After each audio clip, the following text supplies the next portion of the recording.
নিৰ্বাচনী মনোনয়ন দাখিলৰ অন্তিম দিনা বিজেপিৰ সমান্তৰালভাৱে বিৰোধী আৰু আন দলীয় নিৰ্দলীয় প্ৰাৰ্থীয়ে দাখিল কৰিলে মনোনয়ন পত্ৰ। হাজাৰ হাজাৰ সমৰ্থকক লগত লৈ ধুলেডগৰে ভূপেন বৰাৰ উপস্থিতিত মনোনয়ন পত্ৰ দাখিল কৰিলে লখিমপুৰ লোকসভাৰ কংগ্ৰেছ তথা বিৰোধীৰ উমৈহতীয়া প্ৰাৰ্থী উদয় শংকৰ হাজৰিকাই। জিলা কংগ্ৰেছ কাৰ্যালয়ৰ পৰা নগৰৰ মাজেৰে জিলা আয়ুক্তৰ কাৰ্যালয়লৈ সমদল কৰি অহাৰ সময়ত সহযোগী দলৰ কৰ্মকৰ্তাসকলেও উল্লাস প্ৰকাশ কৰা দেখা গ'ল। এইবাৰ জনসাধাৰণে প্ৰমাণ কৰে যে কংগ্ৰেছ দল এই লোকসভা সমষ্টিত জিকিব। এই বিশাল জনসমুদ্ৰই প্ৰমাণ কৰে কংগ্ৰেছ দলৰ প্ৰাৰ্থীৰ প্ৰতি ৰাইজৰ সমৰ্থন আছে আৰু এইবাৰ লখিমপুৰ লোকসভা সমষ্টিত কংগ্ৰেছ দল বিজয়ী হ'ব। উদয় শংকৰ হাজৰিকাক সংগ দি ভূপেন বৰাই ক'লে বিজেপিৰ ফেক্টৰ কংগ্ৰেছ নহয়, পিছে বিভিন্ন সমস্যাত জুৰুলা হৈ থকা ৰাইজে এইবাৰ বিজেপিৰ বিৰুদ্ধে মতদান কৰিব।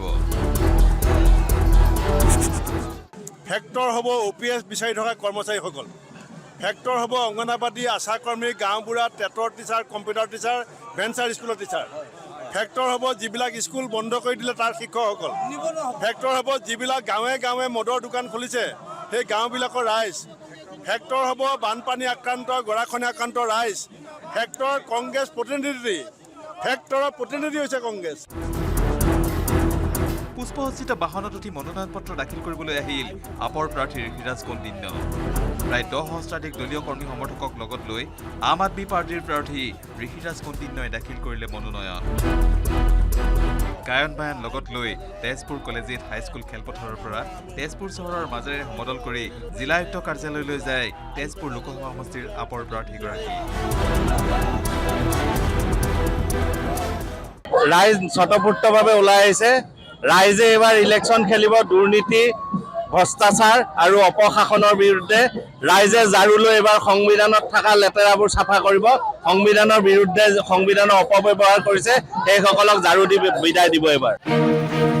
ইফালে আপৰ দ্বিতীয়গৰাকী প্ৰাৰ্থী ডিব্ৰুগড়ৰ মনোজ ধানোৱাৰেও বুধবাৰে দাখিল কৰিলে মনোনয়ন। ডিব্ৰুগড় চিটি মহাবিদ্যালয়ৰ পৰা দলীয় কৰ্মী আৰু সমৰ্থকৰ সহায়ত প্ৰায় 2 কিলোমিটাৰ বাট সমদল কৰি আহি মনোনয়ন পত্ৰ দাখিল কৰিলে মনোজ ধানোৱাৰে।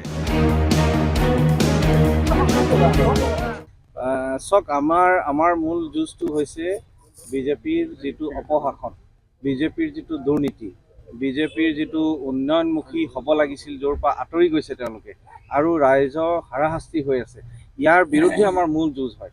গতিকে গোটেই নিৰ্বাচনত আমি ইয়াৰ ওপৰতে ফ'কাছ কৰি ৰাইজৰ মাজত গৈ আছোঁ আৰু যামো। মনোনয়ন পত্ৰ দাখিল কৰিলে শোণিতপুৰৰ BPF দলৰ প্ৰাৰ্থী তথা গুৱাহাটী উচ্চ ন্যায়ালয়ৰ অধিবক্তা ৰাজু দেউৰীয়ে। দলীয় সমৰ্থকক লগত লৈ শোণিতপুৰৰ BPF দলৰ প্ৰাৰ্থী ৰাজু দেউৰী শোণিতপুৰ উপায়ুক্ত কাৰ্যালয়ত দাখিল কৰিবলৈ আহিল মনোনয়ন পত্ৰ। অসমৰ নালাগে, ইণ্ডিয়াৰ সংবিধানটো চেঞ্জ হ'বলৈ কৈ আছে।